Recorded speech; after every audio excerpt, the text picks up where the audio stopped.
નમસ્કાર વિદ્યાર્થી મિત્રો, હું જયેશ પૂજારા નવનિર્માણ વિદ્યાલય ઓનલાઈન એજ્યુકેશનમાં આપનું હાર્દિક સ્વાગત કરું છું.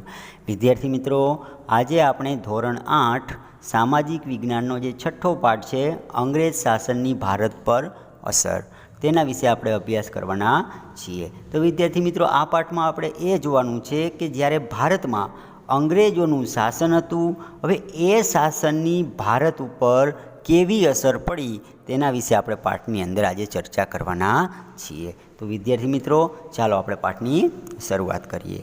તો અરુણા છે તે વહેલી સવારે ધ્યાનથી સમાચારપત્ર વાંચતી હતી ત્યારે તેની પુત્રી પૂર્વા બાજુમાં બેસીને ગૃહ કાર્ય કરતી હતી. કે અરુણા છે તે વહેલી સવારે ધ્યાનથી સમાચારપત્ર વાંચતી હતી અને તેની પુત્રી પૂર્વા છે તે બાજુમાં બેસીને ગૃહ કાર્ય કરતી હતી. અરુણા મોટેથી વાંચતા બોલી, લીબિયામાં ક્રાંતિ. અને આ સાંભળી પૂર્વાએ પ્રશ્ન કર્યો, મમ્મી, લોકો શા માટે ક્રાંતિ કરે છે? એટલે અરુણા છે તે મોટેથી બોલી ઉઠી કે લીબિયામાં ક્રાંતિ. એટલે પછી આ સાંભળી પૂર્વાએ તેના મમ્મીને પ્રશ્ન કર્યો કે મમ્મી, લોકો શા માટે ક્રાંતિ કરતા હશે? એટલે અરુણા છે તે હવે જવાબ આપે છે. કે અરુણાએ જવાબ આપ્યો, જો બેટા, લોકોની જરૂરિયાતો ન સંતોષાય અને લોકો આર્થિક રીતે પાયમાલ બને તો ક્રાંતિ તરફ વળે છે. કે કોઈ લોકો છે એની જરૂરિયાતો હોય, જે જરૂરિયાત હોય, હવે એ જરૂરિયાત સરકાર ન સંતોષે, કે જે માંગણી હોય, લોકોની જરૂરિયાત હોય, એ સરકાર ન સંતોષે તો પછી લોકો છે તે ક્રાંતિ તરફ વળે છે. અથવા તો લોકો છે તે આર્થિક રીતે પાયમાલ બને, કે લોકોની જરૂરિયાત હોય તે સરકાર ન સંતોષે અને લોકો આર્થિક રીતે પાયમાલ એટલે કે કંગાળ બને તો લોકો ક્રાંતિ તરફ વળે છે. આપણા દેશમાં અંગ્રેજ શાસન સમયે ભારતમાં લોકોની પરિસ્થિતિ બહુ જ કંગાળ બની ગઈ હતી. ત્યારે આવું થયું હતું કે આપણા દેશમાં પણ ક્રાંતિ થઈ હતી કે જ્યારે અંગ્રેજોનું શાસન હતું ત્યારે ભારતના લોકોની પરિસ્થિતિ બહુ જ કંગાળ બની ગઈ હતી, લોકો ગરીબ બની ગયા હતા. અને ત્યારે છે તે અંગ્રેજો સામે છે તે લોકોએ ક્રાંતિ કરી હતી. તો તને હું તે સમયની ભારતીય જીવનની વાત કરું. એટલે કે હવે એના મમ્મી કહે છે કે ચાલ હું તને આપણે અંગ્રેજ શાસન સમયના ભારતીય જીવનની છે એ તને વાત કરું. તો ભારતની આર્થિક સમૃદ્ધિ છેક 18મી સદી સુધી યથાવત રહી હતી. કે ભારતની જે આર્થિક સમૃદ્ધિ છે, ભારત આર્થિક રીતે ખૂબ જ ધનવાન દેશ હતો. કે ભારતને છે તે સોને કી ચીડિયાના નામથી ઓળખવામાં આવતો હતો. એવો ભારત દેશ છે તે ધનવાન દેશ હતો. અને આ એની જે આપણે આર્થિક સમૃદ્ધિ છે તે ઠેઠ ક્યાં સુધી આપણે યથાવત રહી હતી? તો કે 18મી સદી સુધી છે તે ભારતની આર્થિક સમૃદ્ધિ યથાવત રહી હતી, ટકી રહી હતી.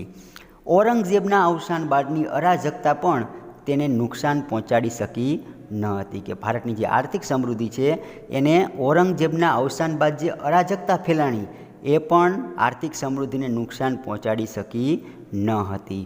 અને વિશ્વના ઇતિહાસકારોએ પણ કબૂલ્યું છે કે 18મી સદી સુધી ભારતની ઉત્પાદન પદ્ધતિ છે, તેના ઉદ્યોગો અને વેપાર વાણિજ્યનું સંગઠન અજોડ હતું. કે વિશ્વના ઇતિહાસકારોએ પણ કબૂલ્યું છે કે 18મી સદી સુધી જે ભારતની ઉત્પાદન પદ્ધતિ, જે આપણે ઉત્પાદન થતું હતું એની પદ્ધતિ, પછી તેના ઉદ્યોગો અને ભારતનું જે વેપાર વાણિજ્યનું જે સંગઠન હતું એ અજોડ હતું. અજોડ એટલે કે ક્યાંય જોડ જોવા ન મળે તેવું. આ બધું આપણું ભારતનું અજોડ હતું.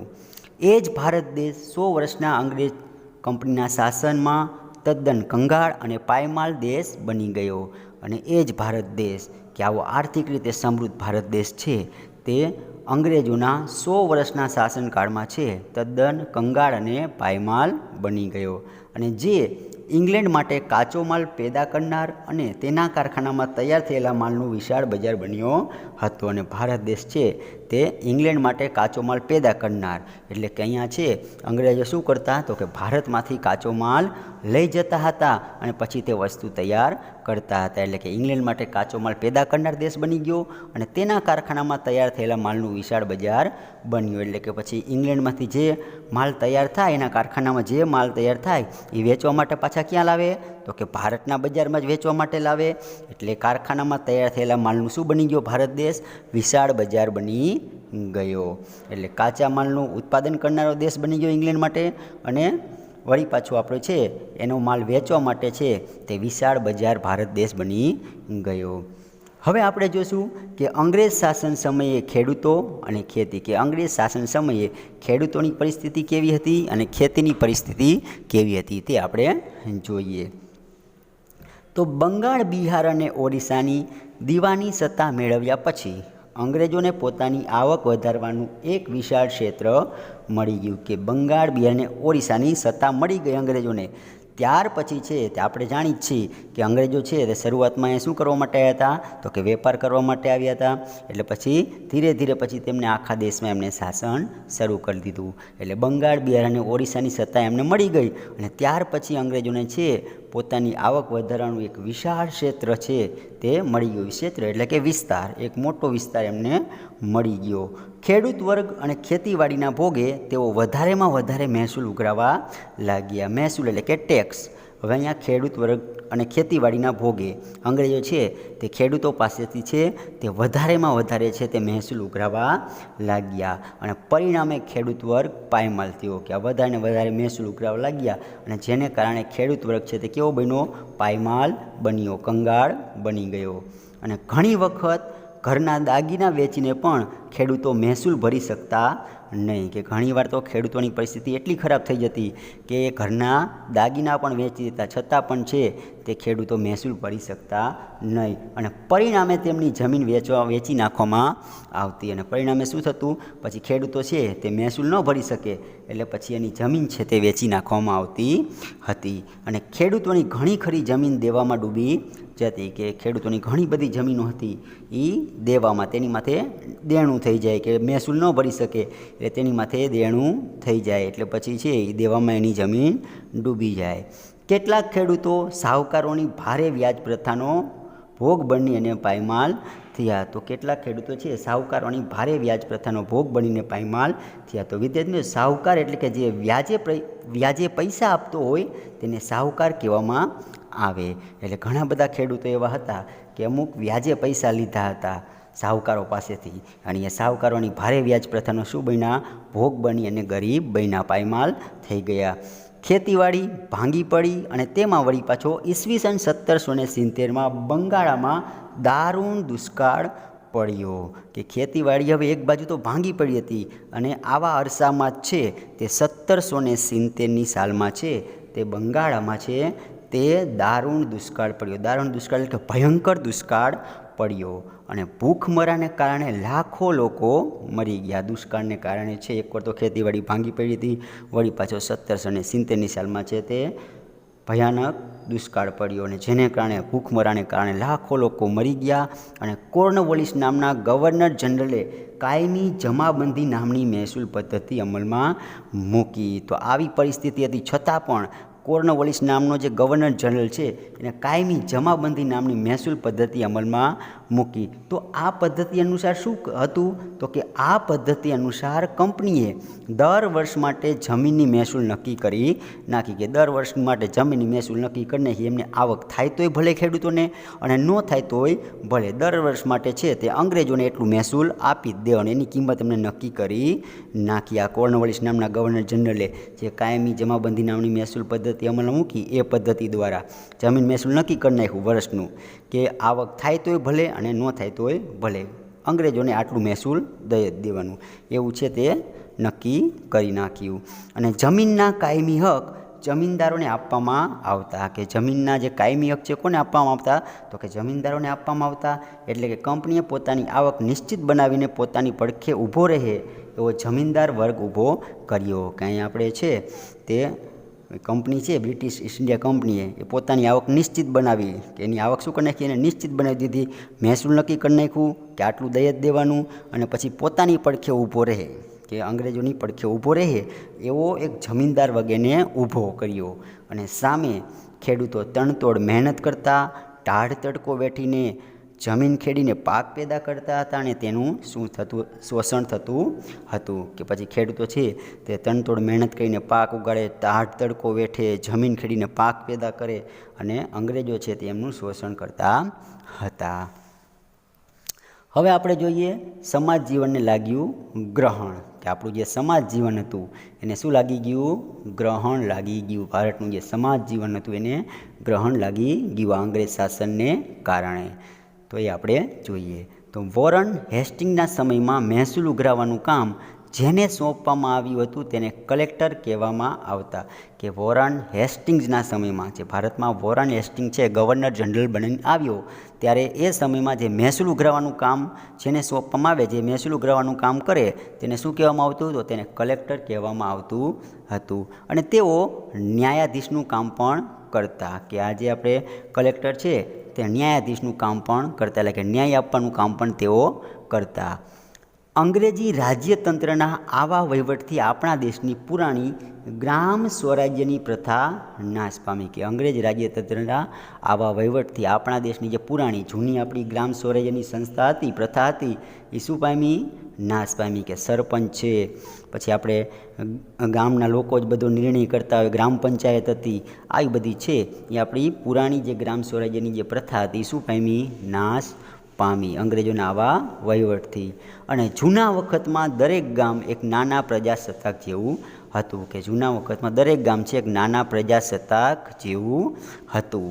ગ્રામ પંચાયતો જ ગામડાનો બધો વહીવટ સંભાળતા હતા. કે પહેલાં સમયમાં ગ્રામ પંચાયતો જ શું કરતા? ગામડાનો બધો વહીવટ સંભાળતા હતા. અને દેશની કરોડરજ્જુ જેવી એ ગ્રામ સ્વરાજ્યની સંસ્થા હતી. કે આપણા દેશની કરોડરજ્જુ જેવી એ ગ્રામ સ્વરાજ્યની સંસ્થા હતી. તો વિદ્યાર્થી મિત્રો, આપણે છે તે કરોડરજ્જુ વગર બેસી શકી નહીં. એવી જ રીતે આપણો દેશ છે એ શેના ઉપર ટકેલો હતો? તો કે આ જે ગ્રામ સ્વરાજ્ય છે ગામડા ઉપર ટકેલો હતો.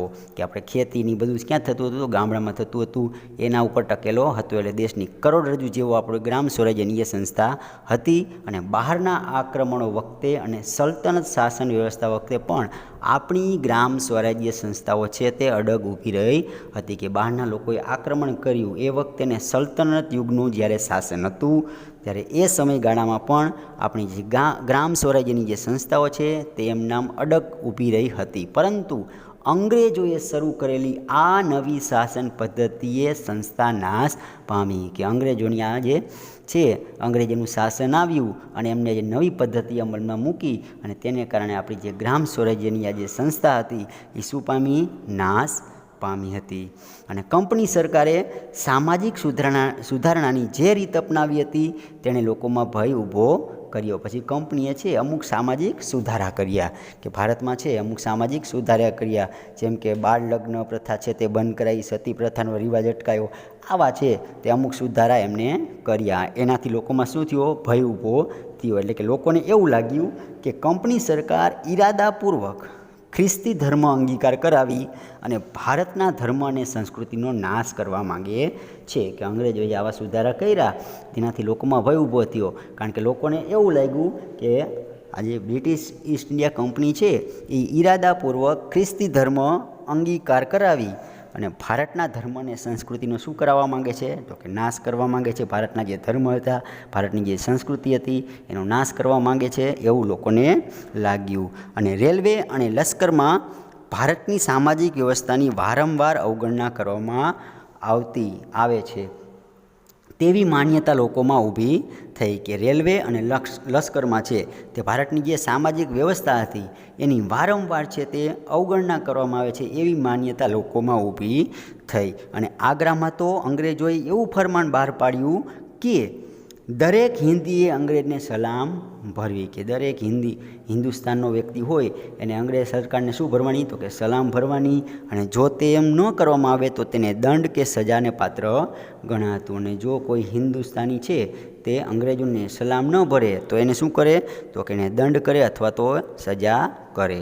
પરિણામે અંગ્રેજો પ્રત્યે ભારતીયોના દિલમાં રોષ અને નફરતની લાગણી ઉત્પન્ન થઈ. અને આને કારણે છે તે અંગ્રેજોના આવા સામાજિક સુધારાને કારણે છે તે ભારતીયોના દિલમાં છે તે અંગ્રેજો પ્રત્યે રોષ અને નફરતની લાગણી છે તે ઉત્પન્ન થઈ.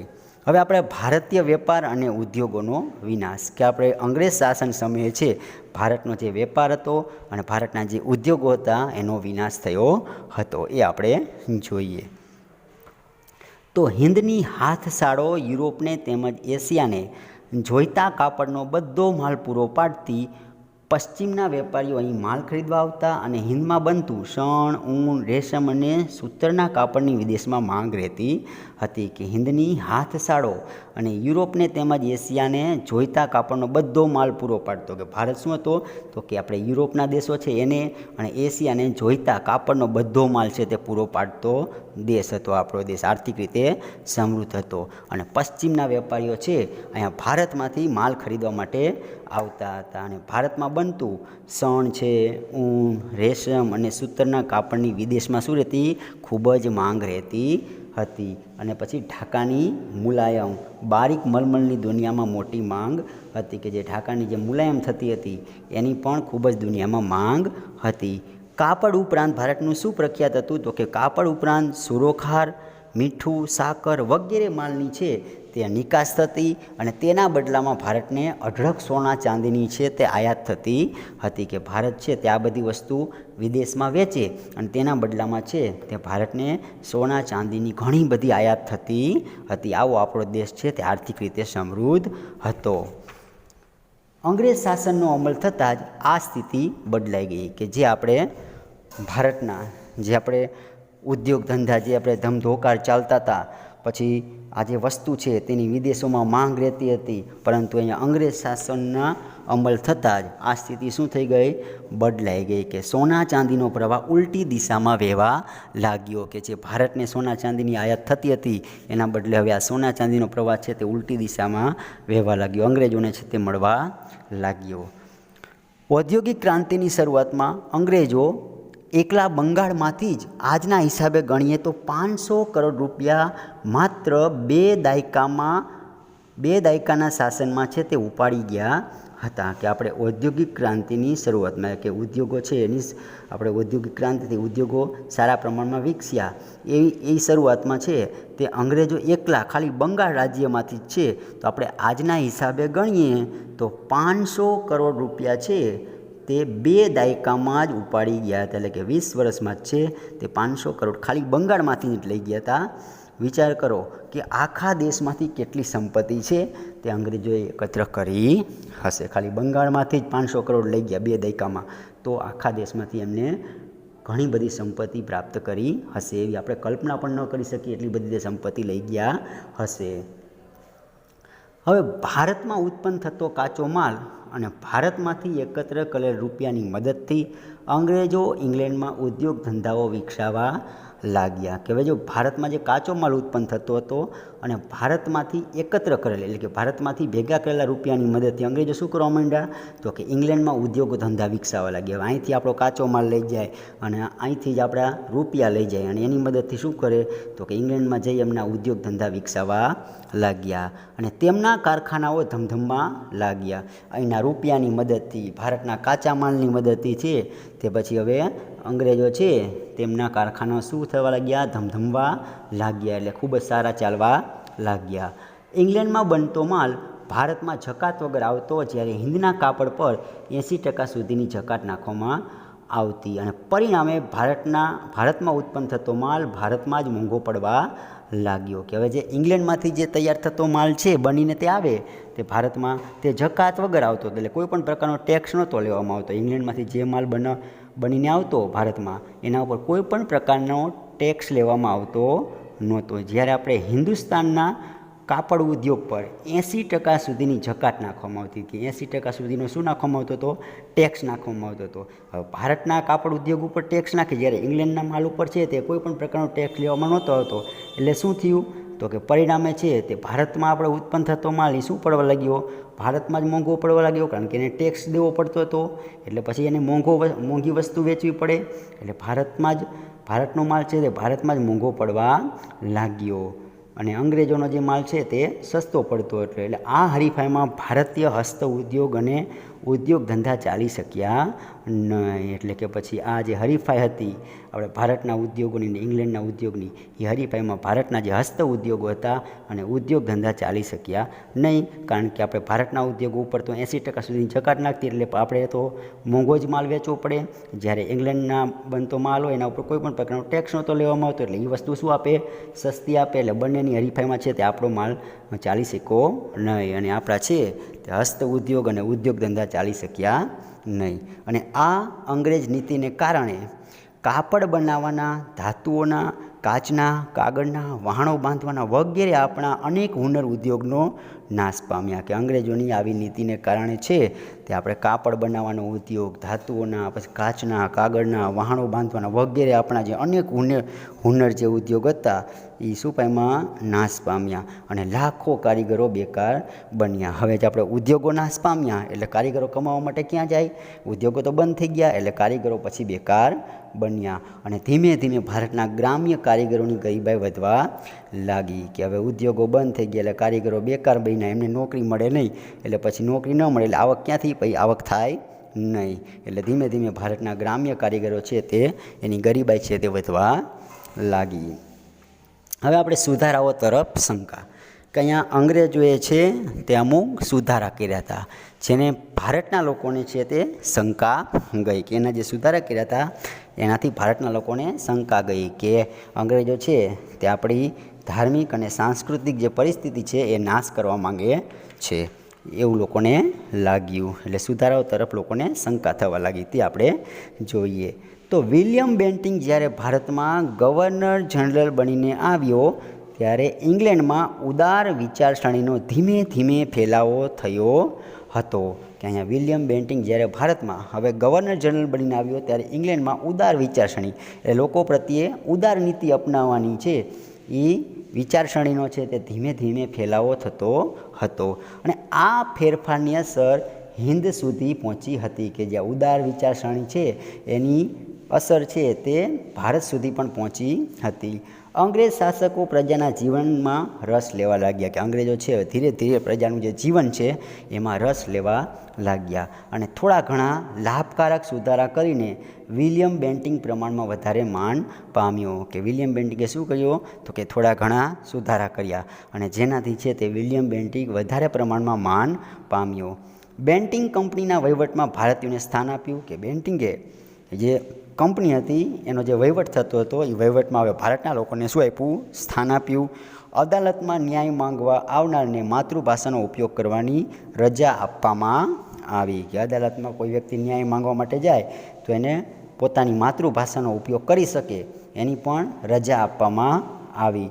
રાજા રામમોહન રાય અને બીજા સુધારકો સતી થવાનો રાક્ષસી રિવાજ બંધ કરવા ઘણા વખતથી પ્રયાસ કરી રહ્યા હતા અને બેન્ટિંગે આ સુધારકોની વિનંતી સાંભળીને સતી થવાનો રિવાજ અટકાવતો એક કાયદો 1829માં અમલમાં મૂક્યો. કે રાજા રામમોહન રાય છે અને બીજા સુધારકો હતા, સમાજ સુધારકો બીજા હતા, એ આજે સતી થવાનો જે રિવાજ હતો એ રિવાજ બંધ કરાવવા માટે પ્રયાસો કરી રહ્યા હતા પણ છતાં પણ બંધ થતા હતા નહીં. કોઈ છે તે આપણે એમનું સાંભળતા હતા નહીં. પરંતુ જે બેન્ટિંક છે તે ગવર્નર જનરલ બનીને આવ્યો એટલે રાજા રામમોહન રાય અને બીજા સુધારકો છે એની આપણે વિનંતી સાંભળી અને પછી છે ત્યાં સતી પ્રથાનો જે રિવાજ હતો એ બંધ કરાવ્યો. કે સતી પ્રથા એટલે શું?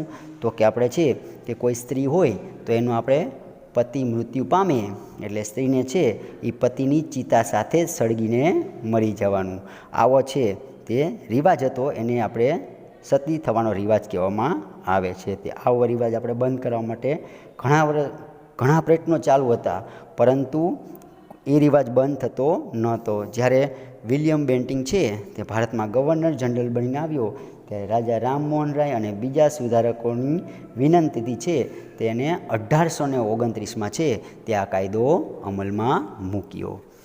બેન્ટિંકના સમયમાં અંગ્રેજ અમલદારો ભારતનો સુધારક વર્ગ ઈચ્છતો હતો તેવા કુરિવાજો અટકાવવા પ્રયત્ન કરતા હતા. કે બેન્ટિંકના સમયમાં છે તે અંગ્રેજ અમલદારો ભારતનો સુધારક વર્ગ ઈચ્છતો હતો એટલા માટે તે કુરિવાજો અટકાવવા માટે છે તે પ્રયત્ન કરતા હતા. એક સુધારક વર્ગ છે તે ઈચ્છતા હતા એટલા માટે આવા જે કુરિવાજો હતા, આપણા બાળ લગ્ન, સતી પ્રથા, આવા કુરિવાજો અટકાવવા માટે અંગ્રેજો પ્રયત્ન કરતા હતા. આ સુધારાઓને ભારતના રૂઢિચુસ્ત લોકો શંકાની નજરે જોવા લાગ્યા. કે અંગ્રેજોએ જે સુધારા કર્યા એ સુધારાને અમુક આપણા ભારતના રૂઢિચુસ્ત માણસો હતા. હવે એ રૂઢિચુસ્ત માણસો છે તે શંકાની નજરે જોવા લાગ્યા. એમને શંકા જાગી કે અંગ્રેજો છે તે આપણી ધર્મ અને સંસ્કૃતિ છે તે નાશ કરવા માંગે છે એટલે શંકાની નજરે જોવા લાગ્યા. કંપની સરકારે કેળવણી માટે દર સાલ 1 લાખ રૂપિયા ખર્ચવાનો ઠરાવ કર્યો હતો કે કંપની સરકારે, બ્રિટિશ ઈસ્ટ ઇન્ડિયા કંપની સરકારે છે તે કેળવણી માટે, એટલે કે લોકોની કેળવણી માટે છે દર વર્ષે છે તે 1 લાખ રૂપિયા ખર્ચવાનો ઠરાવ પસાર કર્યો હતો. પરંતુ એનો અમલ થતો ન હતો. નહોતો થતો. એમને કીધું હતું ખરું કે આપણે દર વર્ષે છે તે 1 લાખ રૂપિયા છે તે કેળવણી માટે આપવાના, પરંતુ એનો અમલ થતો હતો નહીં. અને છેવટે બેન્ટિંગના સમયમાં શિક્ષણ સમિતિની રચના થઈ કે જ્યારે બેન્ટિંગ ગવર્નર જનરલ બનીને આવ્યો ત્યારે છે તે શિક્ષણ સમિતિની રચના થઈ. અને ઈસવીસન 1834માં મેકોલે નામના એક અંગ્રેજ ધારાશાસ્ત્રીને અંગ્રેજી કેળવણીનો વિચાર આવ્યો કે 1834 સાલમાં મેકોલે નામનો એક ધારાશાસ્ત્રી હતો, એને અંગ્રેજી કેળવણીનો વિચાર આવ્યો. અને મેકોલેએ શરૂ કરેલી શિક્ષણ પદ્ધતિથી હિન્દી યુવાનોને જોઈએ તેવો લાભ ન મળ્યો. કે અહીંયા આજે મેકોલેએ શરૂ કરેલી આજે અંગ્રેજી કેળવણી હતી એનાથી હિન્દી યુવાનો, ભારતના જે યુવાન લોકો હતા એને જોઈએ એવો લાભ મળ્યો નહીં.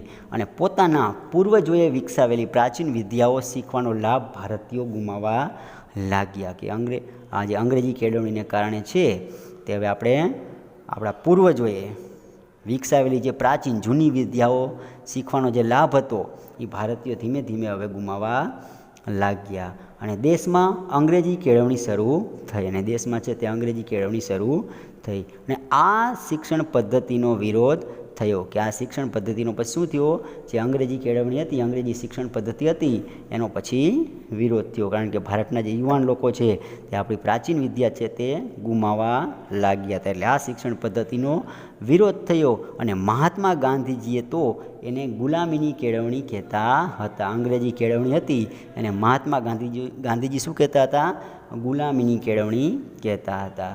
અને પછી તો 1857માં યુનિવર્સિટીઓની સ્થાપના થઈ. અંગ્રેજી શિક્ષણ આપવા માટે છે યુનિવર્સિટીઓની સ્થાપના થઈ.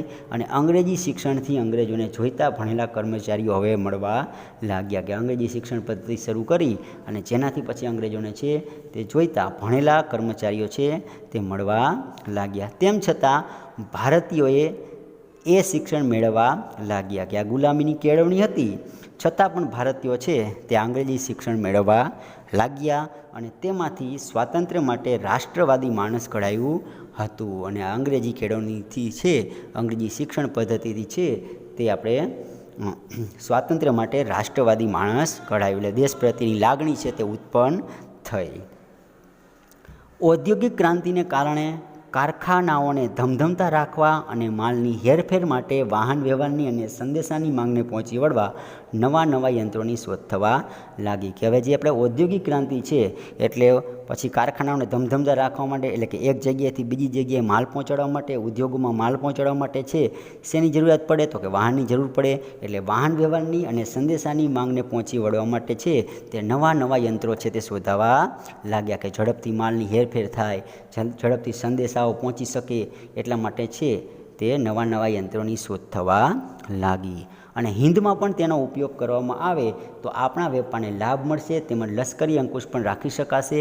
આ પ્રકારના હેતુથી ભારતમાં રેલવે શરૂ કરવામાં આવ્યું. કે અંગ્રેજોને લાગ્યું કે જો ભારતમાં પણ આપણે આ વાહન વ્યવહાર અને આવા નવા યંત્રો છે તે શરૂ કરવામાં આવશે તો આપણા જે આપણે ઉદ્યોગ છે, આપણો જે વેપાર છે એને શું મળશે, લાભ મળશે એવું અંગ્રેજોને લાગ્યું. એટલે પછી છે કે ધીરે ધીરે એવા હેતુથી છે તે ભારતમાં રેલવે શરૂ કરવામાં આવી. ભારત જેવા વિશાળ દેશના દરેક ભાગ પર ચાંપતી નજર રાખવા અને પરદેશી રાજ્યને સંદેશા આપવા માટે જરૂર જણાતા ઈસવીસન 1854થી ટપાલ અને તાર સંદેશાની આધુનિક પદ્ધતિ અપનાવવામાં આવી. કે ભારત જેવા વિશાળ દેશ, એટલે આવડા મોટા વિશાળ દેશના દરેક ભાગ ઉપર, ભારતના દરેક ભાગ ઉપર ચાંપતી નજર રાખવા માટે અને પરદેશી રાજ્યને સંદેશો આપવા માટે એમને એવું જરૂર જણાતા ઈસવીસન 1854થી ટપાલ અને તાર સંદેશાની છે તે આધુનિક પદ્ધતિ છે તે શરૂ કરવામાં આવી. અને સાથે સાથે દેશમાં છાપખાના અને વર્તમાનપત્રોનો વ્યાપ વધવાનો શરૂ થયો. કે સાથે સાથે છે દેશમાં છાપવાના ખાના, પછી વર્તમાનપત્રો છે એનો વ્યાપ હવે ધીરે ધીરે વધવા લાગ્યો. અને આમ બ્રિટિશ શાસનના સુધારાઓ અંગ્રેજોના હિત માટે હતા. કે આજે અંગ્રેજોએ સુધારા કર્યા એ કોના માટે હતા, તો તો કે એમના હિત માટે હતા, કારણ કે એમનો આપણે જે માલ છે એ ઝડપથી હેરફેર થઈ શકે, ઝડપથી સંદેશો પહોંચી શકે, એટલા માટે એમણે આ સુધારા કર્યા હતા કે એમના હિત માટે હતા. તેમ છતાં રાષ્ટ્રવાદના ઉદ્દેશ માટે ભારતીયો માટે આશીર્વાદરૂપ બન્યા હતા. પરંતુ જે દેશના આપણે રાષ્ટ્રવાદ માટે એટલે કે દેશ પ્રત્યેની લાગણી જન્માવવા માટે છે, રાષ્ટ્રવાદ એટલે કે તન મન અને ધન ન્યોછાવર કરવાની જે ભાવના હોય, દેશ માટે તન મન અને ધન ન્યોછાવર કરવાની જે ભાવના હોય તેને રાષ્ટ્રવાદ કહેવાય. એટલે રાષ્ટ્રવાદના ઉદ્દેશ માટે છે એ ભારતીયો માટે આશીર્વાદરૂપ બન્યા હતા. અંગ્રેજ કેળવણી પામેલો વર્ગ વિશ્વના પ્રભાવોથી માહિતગાર બન્યો કે અંગ્રેજી કેળવણી પામેલો વર્ગ છે, અંગ્રેજી શિક્ષણ લીધેલો વર્ગ છે, તે આખા વિશ્વના પ્રભાવોથી શું થઈ ગયો? માહિતગાર થયો. આખા વિશ્વની માહિતી એને મળવા લાગી. અને જેણે દેશમાં સમાજ અને સુધારણા અને રાષ્ટ્રીય જાગૃતિના કાર્યમાં ખૂબ અગત્યની ભૂમિકા ભજવી કે એને છે તે દેશમાં સમાજ સુધારણાના કાર્યમાં, પછી દેશની આપણે જાગૃતિના કાર્યમાં ખૂબ અગત્યની ભૂમિકા ભજવી. વર્તમાનપત્રો, તાર ટપાલ અને રેલવેથી ભારતના લોકો એકબીજાની નજીક આવ્યા કે અંગ્રેજોએ આજે વર્તમાનપત્રો શરૂ કર્યા, તાર ટપાલ અને રેલવેની જે સુવિધાઓ શરૂ કરી તેનાથી ભારતના લોકો છે તે એકબીજાની નજીક આવવા લાગ્યા. તો વિદ્યાર્થી મિત્રો, આની સાથે સાથે છે તે આપણો આજનો પાઠ પૂરો થાય છે. આશા રાખું કે તમને આ પાઠમાં જરૂર સમજણ પડી ગઈ હશે. ધન્યવાદ.